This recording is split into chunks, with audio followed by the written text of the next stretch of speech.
My name is Jiri. As already mentioned, I'm the CEO of Matchmade.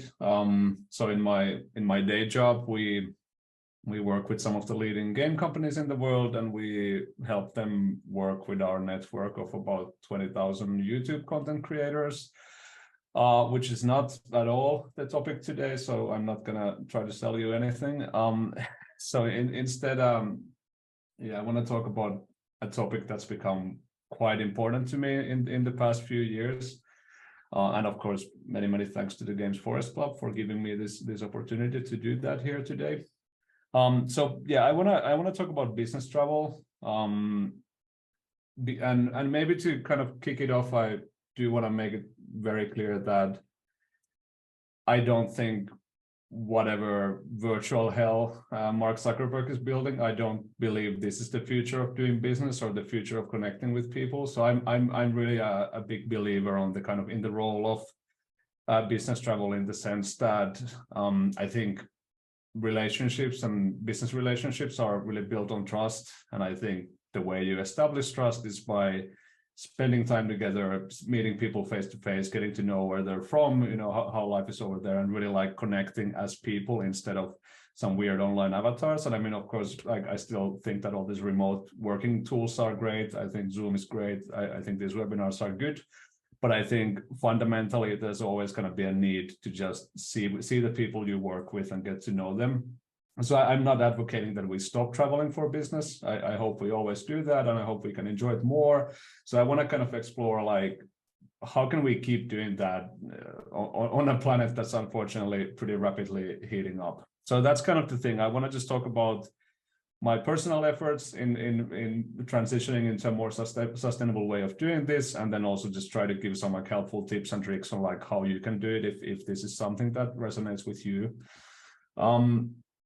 To establish my credentials, so I don't know if you can see the wall behind me, but there's a stack of probably almost 100 conference lanyards. So I have some experience, you know, flying to a stupid number of locations to drink beer and talk to people and then sell them stuff. And I used to live in Helsinki and then report to the Disney headquarters in California. And then I used to live in California and have a team in Helsinki. So I'm quite used to just flying back and forth, intercontinental, and I've racked up probably hundreds of thousands of air kilometers. So, you know, at some point I've held every one of these frequent flyer cards, and at some point I was pretty proud of it. It was really cool to reach, you know, Finnair Platinum, and I thought that just makes me a cool dude and nothing else. But then I always kind of struggled with this idea that, you know, I think I'm like a pretty eco-conscious person. I don't need meat and blah, blah, blah.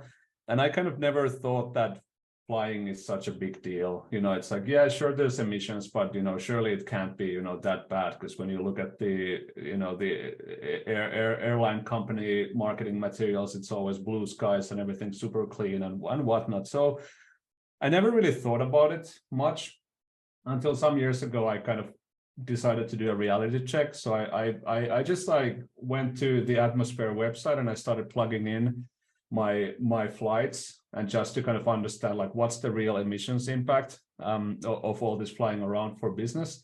And I was kind of shocked because I learned that it definitely is a big deal, and it's a way bigger deal than I realized. And there was like one particular trip that really like blew my mind. So back when I used to work at Disney, I got an email from my boss, the CTO, and he told me that, Jiri, we need you for this meeting in Seattle. Super important. All the VPs are going to be here. You got to also fly to Seattle. And of course, I asked him like, come on, it's one meeting. Like, can we just do this over Skype? And he insists like, no, this is, you know, it's one of the big things this year. Like, you have to be here. Everybody else is going to be here. So I said, okay. They booked me a business class ticket to Seattle and back. I sat on the plane for whatever, you know, 30 hours total for like a 3-hour meeting. Then I flew back. And later on, I learned that the emissions from that single trip, just the flights, were about 7 tons carbon dioxide equivalent. And if you kind of put that in perspective, like 7 tons is also the entire annual CO2 footprint of an average Finnish person. So basically for this one meeting, I had emitted as many greenhouse gases as my neighbor does in an entire year of living their life. And to me, that was a big shock. I realized that this is absolutely not cool, and this doesn't make me a cool person, and I should cut my frequent flyer cards, which I did. And the thing about that is that it's not just the annual CO2 emissions of one Finn, but because actually Finns are pretty high emitters. We're one of the highest polluting people on the planet, essentially. And the actual number we need to hit globally is maximum 1.5 tons of CO2 per head for every person on this planet. So basically my little 3-hour meeting in Seattle amounts to 5 years of my personal carbon budget.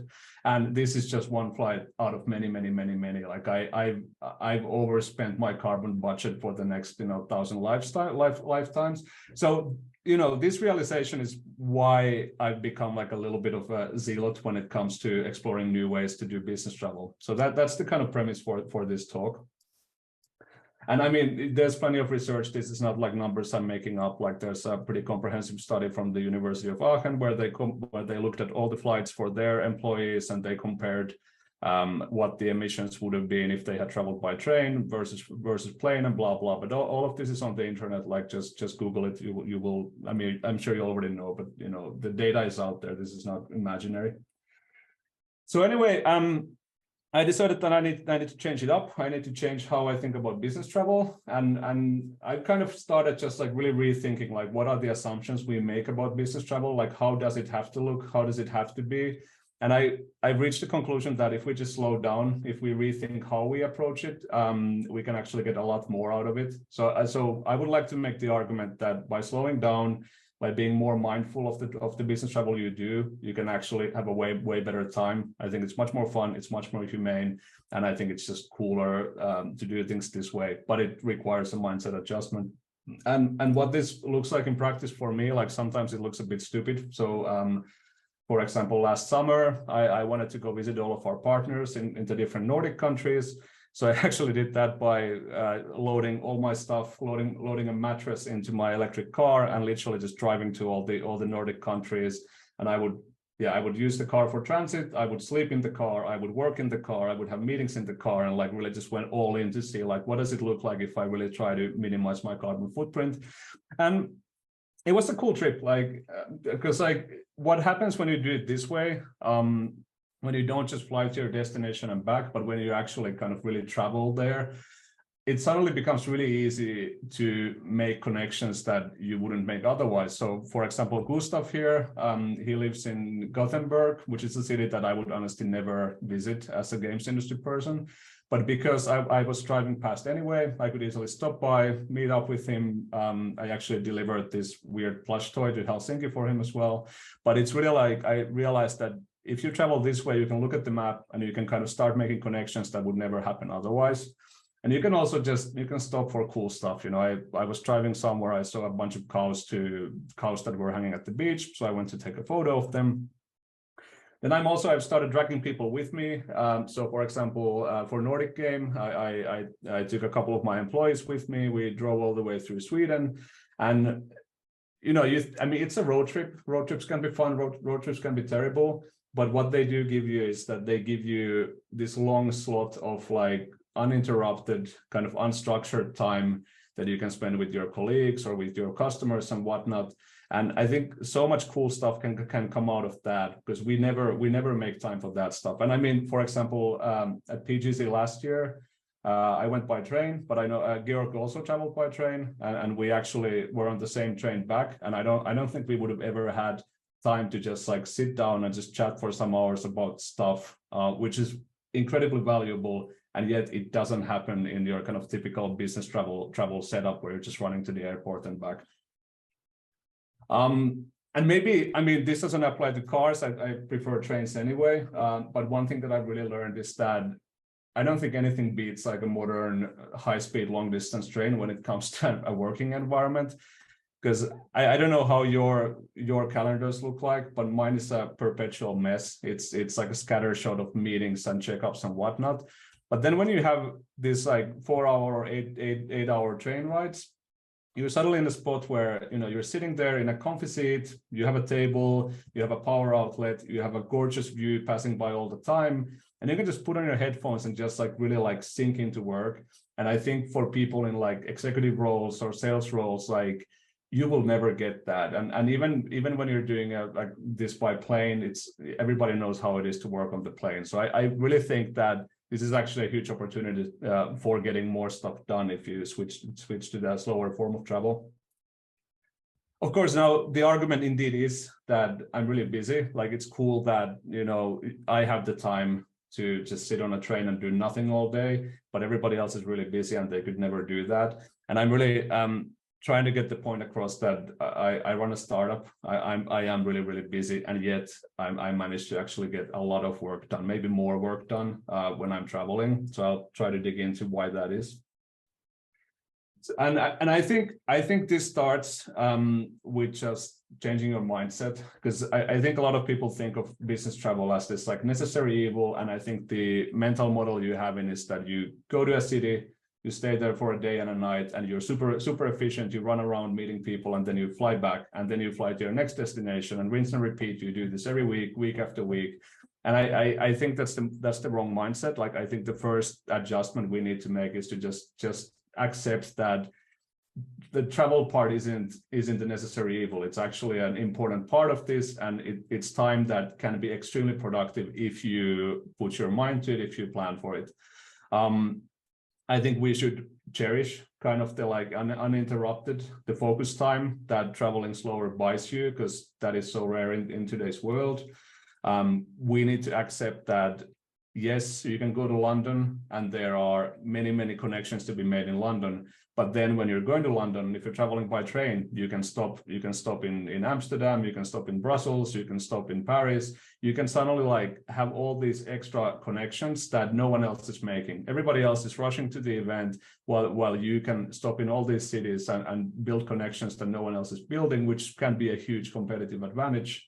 And then like on the kind of more hippie side of things, like I was talking about how relationships are built on trust, and trust is built on this kind of connection and this like trust and understanding. And I really feel that when you actually arrive at a place, when you go there, you see the landscape change, you see the buildings change, you hear the languages change, you develop a lot kind of a stronger understanding of who are the people who live here. And I really think that makes it so much easier to connect with them.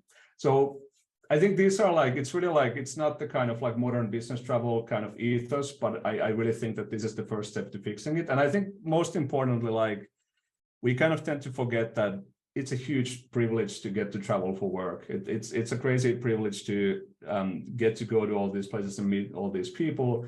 And people kind of try to act guilty about it, but I think we should admit that it's actually really cool and it's okay to enjoy things. Like it's okay to enjoy business travel. And I think slowing down allows you to do that.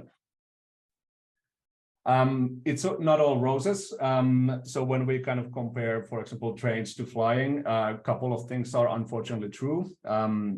So first of all, generally taking the train in Europe is incredibly more expensive than just getting on EasyJet. I'm not going to get into why, but I hope the politicians in Brussels do something about it, because the way the incentives and the taxes are laid out is completely messed up and really destructive. You do need to spend more time away from your family and your friends, which I think for people with families, it can be extremely tricky to say that, hey, I'm actually going to go on a 2-week business trip now. You need to plan a lot more. You need to look at the map. You need to do your research on who's where. You need to prep more, because you really need to, look at all the connections and kind of prepare for what happens if you miss one and whatnot. And I actually really like airport lounges. I don't know. I feel really cool when I'm in an airport lounge. So you also need to let go of that. But then, of course, the bad things about flying are really bad. And I mean, of course, in the end, it's not like it's a choice. Like we have to stop doing it because of the emissions. So like whether you like trains or not, that is the future of business travel. But it's also just, I think it's really like psychologically and work-wise, it's really bad how it forces this chopped up time of, run to the taxi, from the taxi to the check-in, check in your bags, go to security, go to the lounge, go to the plane. It's really this like mess of like 30-minute sprints with no time to think, no time to talk to anyone, which is so different when you just go from, center of the city to center of the city and just sit on the train with none of this crap. I also think that the kind of plane-oriented mindset, like it really sets you up for all these like stupid, unnecessary last-minute surprise trips, where it's like, oh, something's on fire, we need to go to London today. Jiri, can you go? And that's, I don't think that's a good way to run a business in general. Like that, it encourages this like reactive mindset. Yeah, flying sucks. Flying is uncomfortable, flying is inconvenient, and airports suck, which I think can't be emphasized enough. Like the whole experience of flying is terrible. So I do think that it's time for flying to end, essentially. And so like I've racked up a lot of train miles now, and a lot of it is good. Not everything is good. So just in case you kind of want to give this a shot, if you're going to PGC, maybe you want to take from Berlin, maybe you want to take the train. There's a couple of things to be aware of. So first off, like the good news is that there's usually always internet. There's usually always Wi-Fi. Usually your phone picks up some kind of a signal. But then the reality of geography and physics is that you're sitting in a metal tube that's rushing through a forest in the middle of nowhere at 200 kilometers per hour. And from like a network engineering point of view, this is a pretty hard problem to solve. So essentially, like you have internet, but it is unreliable. And that means that to do this effectively, you absolutely have to have your important stuff offline. You need to be able to get work done without having a solid network connection.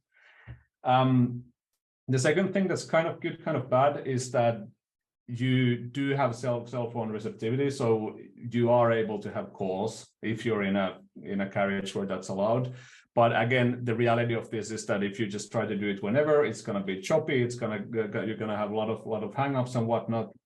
So at least the way I approach this is that if I know I want to have a call on the train, I will just make sure that I schedule it for a time when I'm close to a bigger city, because then you have a reliable connection. You can just talk normally. International route planning and international ticketing is pretty terrible. So the EU is putting in some new rules about that. They're forcing the train companies to collaborate more. So this will change in the coming years, but for the time being, it's often really hard to find a good connections from one country to another. And I think the best trick there to do is to just use the Deutsche Bahn website, regardless of where you're going to be traveling in Europe, because they generally have the data for all the train lines. And often you can also just book directly with Deutsche Bahn, even if you're not traveling even in Germany. But even if you have to book with someone else, it's still easiest to just look at the connections on Deutsche Bahn and then go book with the local train line. Delays are frequent. Again, especially with Deutsche Bahn. I mean, delays are a thing with airlines as well, but with train connections, like often they're few and far between. So that means if your first train is late, it can cascade into like a bigger situation. So that means a couple of things. Like, first of all, you have to really plan for it. So when you have to change trains, you want to reserve enough time. Assume you're going to be 30 minutes late at least.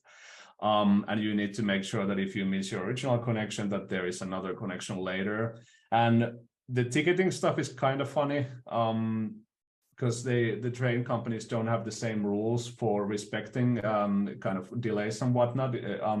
So usually what you can do is that if your train is delayed, you are able to go to the staff and explain to them that you have a connection with a different train line, and they will give you an official looking paper that says that, our train was delayed and blah, blah, blah. And then you can usually show that paper to the next train company to explain why you missed the connection. And so, for example, Eurostar respects these papers given by Deutsche Bahn. So if you're traveling from Germany to London and you miss your connection, you should just get this paper and show it to Eurostar. The ticket prices work a bit differently than with airlines. So there are very, very cheap tickets to be bought, but they are sold out way earlier. So again, like planning ahead really goes in your favor. You can get ridiculously low prices if you book a month in advance, and you can get incredibly expensive prices if you book a day in advance. And often the trains are sold out. So it's not, you cannot be as reactive as with flights.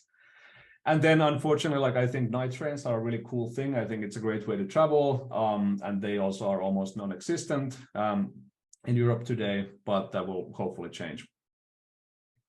Now, the good stuff, I think I'm kind of repeating myself here, but I still want to have like one slide that underlines it. So if you do this stuff, if you do switch to traveling by train, it really is quite a significant benefit that you don't waste time before and after the travel. Because I mean, the train terminals are almost always in the middle of the city, and there's no crap with check-ins and whatnot, except for the Eurostar. We already covered how comfortable and how well equipped these things are for work today, so that nothing new there. We covered on how great they are for focused, in-depth kind of mindful work. The whole thing about traveling with colleagues and coordinating with partners and customers who are going to the same events is quite a big one, because it really like allows for new ideas that just don't pop up in these kind of regular meetings.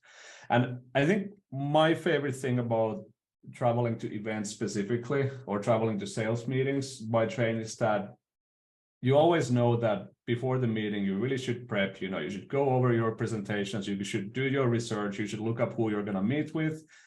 And you never do that because you're so busy and you're not going to run to the airport. But when you're sitting on a train and you know that you're going to this meeting or this event, it comes very, very naturally. So I feel that I'm way better prepared for what's coming if I arrive slightly slower. And then maybe even more importantly, at least for me, what happens is that if I would just fly, I would basically get home and I would forget about all my notes, all my HubSpot CRM markings, and all my to-dos and action points. But when I'm traveling by train, it's like if I'm coming back from an event, there's nothing more natural than just looking at your calendar, reviewing who did I meet, going through your notes, putting that stuff in HubSpot, etc. Which means that by the time you're actually back at your office or home office, you've already done all of your kind of event to-dos, event follow-ups, and you can focus on work right away.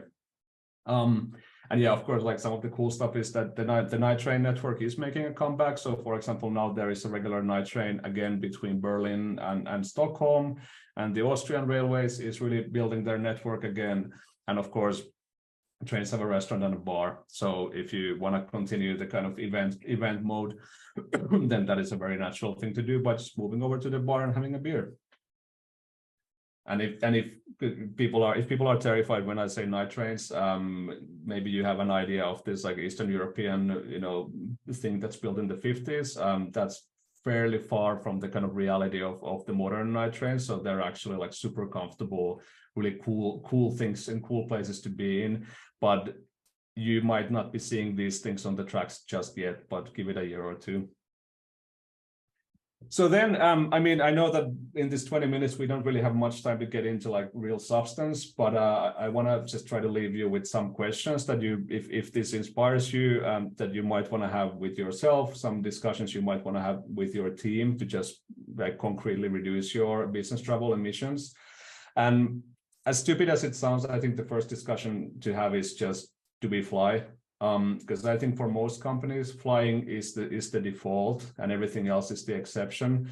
And as long as you don't change that, nothing much is going to happen. So I think the first important discussion is just to go like, how do we actually feel about flying? Like if we know that one return trip to San Francisco is equal to my entire annual emissions, do I still feel good about doing that? Do we as a company feel good about supporting that? And so I think the first thing to just decide is like, is flying the default, or should we just say that we don't fly unless there's an exceptional reason to do that? The second, again, pretty obvious question is who actually needs to travel. And as dumb as it sounds, but if you would normally have 4 people going to an event and then you cut that down to 2, congratulations, you've just halved your emissions. So it's really like the most effective way to address this stuff is just by having less people fly. So I suggest putting in place like a go, no go checklist that everybody has to go through before they are even allowed to travel for business, and really be critical of how many people do we meet. Then again, third one, the whole like mindset change. Do we really think of every visit as like a separate one-off thing, or do we think in terms of trips? Do we think in terms of like visiting regions? Do we really like plan for the entire journey instead of just the destination? Because if you start thinking of like bigger trips instead of one-off meetings, then you can start kind of being a lot more efficient by just, you know, planning the route so you're able to visit many partners on the same trip instead of making that into, you know, a dozen of different trips. The trickier stuff, I think, comes from the international, like the long distance international trips, because in the end, for example, for the games industry, like it feels bad to miss GDC, but GDC is in San Francisco. But also the unfortunate fact is that even if you quit flying in and around Europe completely, but then you still go to San Francisco for GDC, you go to Shanghai for China Joy, and, you know, because it's such a long flight, you would prefer to fly business class. At that point, you quickly get to a situation where the impact of cutting your European flights is almost a rounding error compared to the emissions from these long flights. And this is like, I don't have like ready answers, but I think we have to find ways to work with local partners or to hire people on different continents to handle the local events, because it's really it is not sustainable to keep doing these like long transatlantic flights at all. And I think for all of this to be possible, a lot of companies need to change their working culture, their tools, because I think a lot of companies, they don't really respect these long interrupted stretches of work time. A lot of companies have tools that require you to be online all the time to do your job. And this kind of, in many ways, this kind of requires, in some ways, rolling back to the times when we did not have solid network connections, and going back from, you know, having everything in Google Drive to having files locally and using an offline email client, you know, stuff like that. And it can be a hard argument to have, because everybody else who's based out of their home office and doesn't travel, it's hard for them to see the benefit. But if they understand the climate angle, then I think the discussion is a very realistic one to just say that, look, like I need to do this and I cannot fly anymore. How do we work together so that I can still do my job? And then, of course, finally, you've done all of this. You now have great policies in place. You've reduced your emissions to 10% of what they used to be. The sad news is that there are still emissions. There are probably still some flights you just have to take. And of course, something should still be done about that. And then and only then kind of compensation should kick in. And I'm not the expert on emissions compensation, but I'm sure the Games Forest Club folks will be very happy to help you with that. So please ask them more about that. And then before I wrap up, I want to do like a little soft announcement of a really cool project that we're kicking off actually tomorrow. So this is basically me trying to put my money where my mouth is, or walk the walk, or whatever. So we're doing a project with the Games Forest Club, between the Games Forest Club and Matchmade, called 10 Weeks to Save the Games Industry.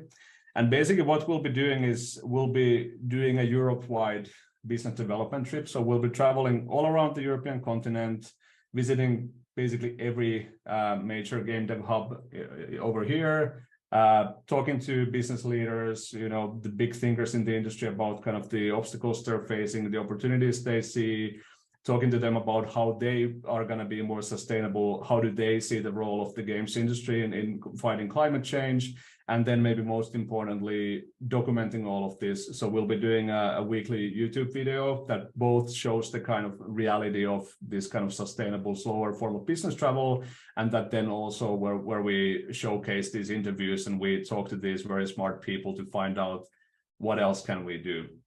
So, I mean, this is not the official announcement. The official announcement is coming soon, but if this is interesting, then there's the YouTube link there. The channel is already live. You can subscribe to it today, and then as the first episode goes up next week, you'll be the first to know about it. So hopefully you'll go to that link and subscribe to our stuff so you can see how this madness unrolls. And that is the kind of very superficial first touch on this topic, and I believe we have plenty of time for questions if there are any.